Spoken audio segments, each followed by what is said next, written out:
अभी लेटेस्ट मैंने एक वीडियो देखी।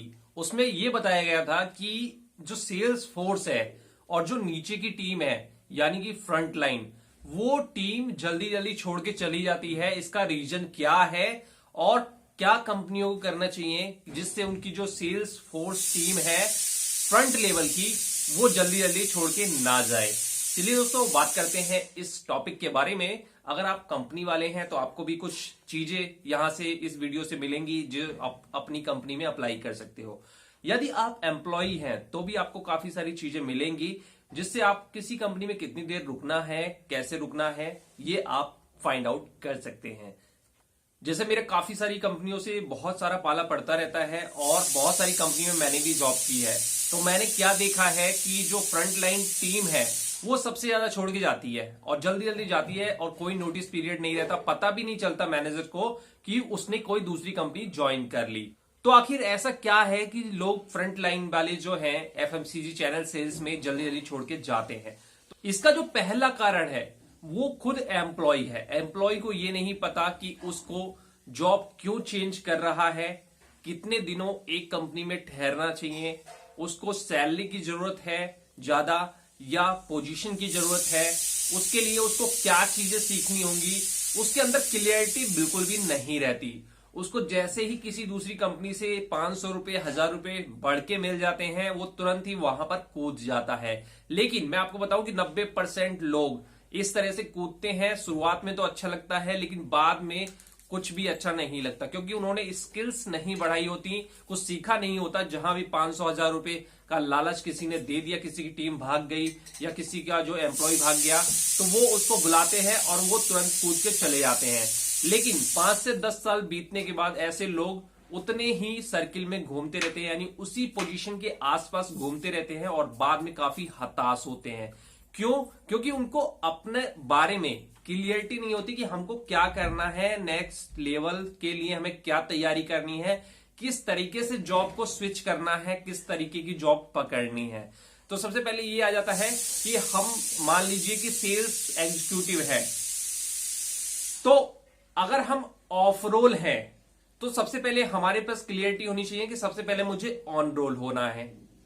जब आप ऑन रोल हो जाए तो सबसे पहले आपकी प्रायोरिटी होनी चाहिए कि मेरी सैलरी बढ़े। तो आप कई सारी कंपनी देखेंगे उस लेवल की और उसमें हमारी सैलरी कितनी बढ़ सकती है, उसके लिए करना चाहिए फोकस। उसके बाद आपको सैलरी भूल के पोस्ट के लिए फोकस करना चाहिए। तो इसी तरह से स्टेप बाय स्टेप क्या क्या चीजें जरूरत है वो चीजें अपने तैयार करके आपको जॉब स्विच करना चाहिए। तो जॉब स्विच करने में आपको फायदा भी होगा लॉन्ग टर्म में, यानी आगे चल के आप देखेंगे 5-10 सालों में कि आपको बहुत फायदा हुआ, सैलरी भी बढ़ी, ऑन रोल भी हुए, पोजीशन भी बढ़ गई। वरना क्या होगा, बिना तैयारी के अगर आप जॉब स्विच करेंगे तो आपको बहुत सारी दिक्कतें झेलनी पड़ेंगी। लेकिन इसका उल्टा होता है, जब लोग सेल्स में आते हैं तो उसको गाइड करने वाला कोई नहीं होता। ये सारी चीजें एक्सपीरियंस के बाद पता चलती हैं। तो गाइड करने वाला कोई नहीं था, और गाइड कौन करता है? मैनेजर। मैनेजर की यहां पर बहुत बड़ी गलती होती है, साथ ही कंपनी की भी बहुत बड़ी गलती होती है कि वो जो एम्प्लॉय रखता है उसे महीने में एक दिन ट्रेनिंग भी नहीं दे सकता। चाहे C&F के पास बैठा के ट्रेनिंग दे दें, चाहे कंपनी में बुला के ट्रेनिंग दे दें, बहुत सारा खर्चा अगर कंपनी में बुलाने में लगता है तो आप किसी भी C&F पर कुर्सियां डाल के 2-4 बिस्कुट और नमकीन कुछ भी 150-200 रुपए 500 रुपए खर्च करके अपने एम्प्लॉय को ट्रेनिंग दे सकते हैं। कंपनी ट्रेनिंग तो देती है लेकिन उस ट्रेनिंग में पूरे दिन यही रहता है, कितना टारगेट है, तुमने ये नहीं किया, तुमने वो नहीं किया। ट्रेनिंग ताकि उस एम्प्लॉय को एक सही दिशा मिल सके, तो वो सही सोचेगा और वो पहले से ही सही तरीके से रहेगा, तो दूसरी कंपनी के झांसे में नहीं आएगा। तो ये काम मैनेजर का होता है और मैनेजर ऐसा बिल्कुल नहीं करते।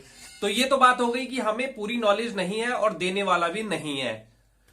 अब दूसरी जो चीज है, कमी है, वो है मैनेजर्स की। मैंने बहुत सारे मैनेजर्स देखे हैं, सुपरवाइजर देखे हैं कि उन्हें अपनी सैलरी की चिंता रहती है बढ़ाने की और अपने स्किल्स बढ़ाने की चिंता रहती है, लेकिन वो नहीं चाहते कि टीम में कोई भी ज्यादा स्किल्स सीखे। केवल सेल्स करके दे दे, उनका काम हो जाता है और वो पूरी तरह से फोकस और फोर्स और ट्रेनिंग भी केवल सेल्स करने की ही देते हैं कि भाई सेल कर और कुछ मत सीख, बाकी काम तेरा मैं कर लूंगा।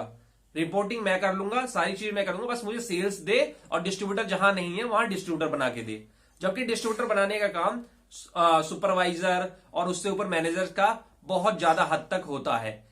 लेकिन इसी चक्कर में क्या होता है, नीचे वाली टीम उस सुपरवाइजर उस मैनेजर से कुछ भी सीख नहीं पाती और उनका उद्देश्य भी नहीं होता।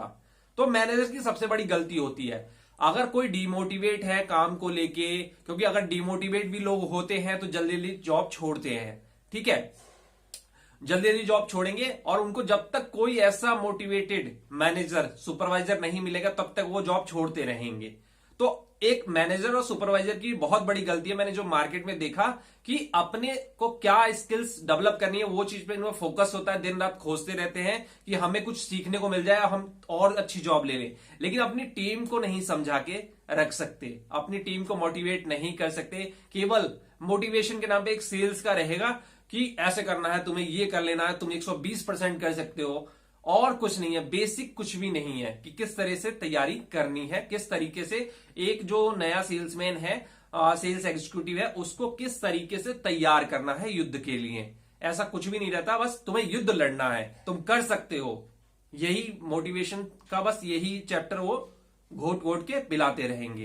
तीसरी जो कमी रहती है कि लोग क्यों छोड़ के जाते हैं वो ये रहती है कि उसी लेवल का दूसरी कंपनी से जब बंदा लेके आते हैं, कैंडिडेट लेके आते हैं, तो उसको ज्यादा सैलरी देते हैं, और लेकिन जो डिजर्विंग है, जो उससे ज्यादा काम पहले से ही करा, जो सिस्टम के अंदर है, उसकी सैलरी 500 रुपए भी साल में 5 साल में नहीं बढ़ाना चाहते।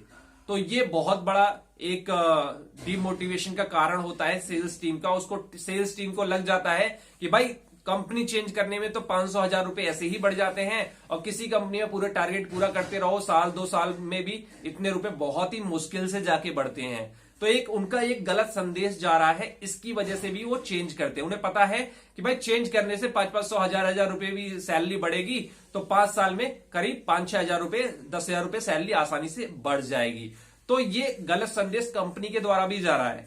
कंपनी ऐसा कर रही है, कंपनी को अगर किसी को कैंडिडेट को लेना है, प्रमोशन करना है, तो सबसे पहले अपने सिस्टम से करे। ठीक है, वो दूसरी कंपनी के कोई भी बंदा लेके आती है और उसको कर लेती है, उसको लगता है कि उसकी कंपनी में जो काम कर रहे हैं वो नाकारा है, नाकाबिल है, और बाहर जो उसी लेवल का काम कर रहे हैं दूसरी कंपनी में वो बहुत ज्यादा तोड़ू फोड़ू कैंडिडेट हैं। तो इसका एक नेगेटिव इंपैक्ट पड़ता है सभी एम्प्लॉय पर, और एम्प्लॉय सोचता है कि भाई दूसरी जगह पे इंटरव्यू दो और वहां पे तो हमारा बहुत आसानी से बढ़ जाता है, और एक कंपनी में रह के नहीं बढ़ता है। तो ये भी एक बहुत बड़ा नेगेटिव पॉइंट है कि लोग जल्दी जल्दी छोड़ के जाते हैं, और उनका अपनी सैलरी बढ़ाने का यही तरीका उनको अच्छा लगता है। एक लास्ट बात मैं कहना चाहूंगा, जो कि मैंने काफी सारी कंपनियों में देखा है, बड़ी एमएनसी हो कुछ भी हो, सब जगह अधिकतर जगह देखा है, एमएनसी में तो कम रहता है लेकिन और जगह लाला कंपनी, छोटी मोटी कंपनी, न्यू लॉन्च कंपनी, सब जगह रहता है कि सैलरी तो 5-6 दिन लेट आती ही है, लेकिन एक्सपेंस भी 1-1 महीने लेट रहता है। एक तो सैलरी कम, क्योंकि जॉब का जो मोटिवेशन होता है भाई सैलरी के ऊपर ही होता है, सैलरी और एक्सपेंस के ऊपर ही होता है। कोई भी कहीं पे काम कर रहा है, अगर उसे टाइम से सैलरी मिलती है, एक्सपेंस मिलता है, तो उसके उस कंपनी को छोड़ के जाने के चांसेस बहुत कम होते हैं।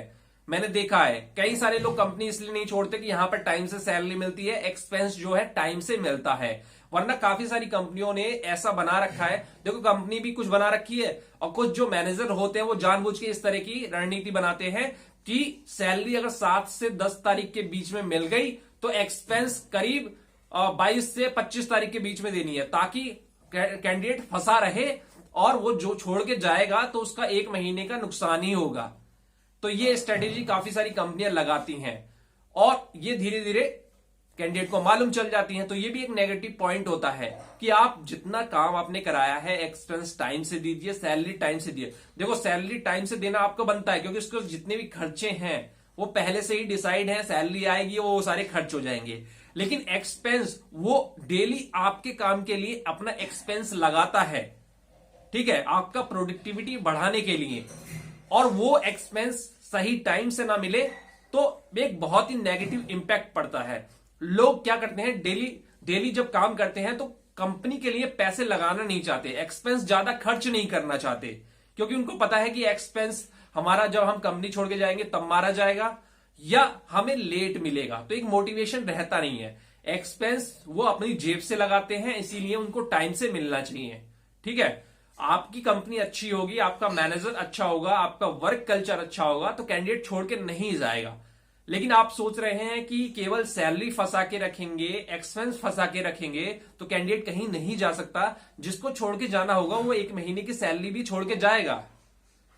तो ये सारे कारण हैं जब कोई एक सेल्स एग्जीक्यूटिव या फ्रंट लाइन के जो सेल्स वाले होते हैं वो जॉब छोड़ते हैं, इन सब कारणों से। और इन सब कारणों पर अगर कंपनी ध्यान दे, मैनेजर्स ध्यान दे, तो बहुत कुछ बदल सकता है। तो आपको इससे कुछ सीखना चाहिए और अपनी टीम का जो एट्रिशन रेट है उसको भी आप कम कर सकते हैं। अपनी कंपनी के सेल्स फ्रंट लाइन का जो एट्रिशन रेट है उसको भी आप कम कर सकते हैं। ये मेरी एनालिसिस थी और ऐसा ही सभी सीनियर जानते हैं, लेकिन इस चीज को, इस बात को कंपनी के सामने कोई भी नहीं उठाना चाहता, क्योंकि बलि का बकरा कोई भी नहीं बनना चाहता। लेकिन कंपनी को इससे सीखना चाहिए और एम्प्लॉय को भी इस तरह की चीजें लागू करनी चाहिए, जितना हद तक, जितना उसकी कैपेसिटी है उतने तक। इससे बहुत ही अच्छा इंपैक्ट पड़ता है।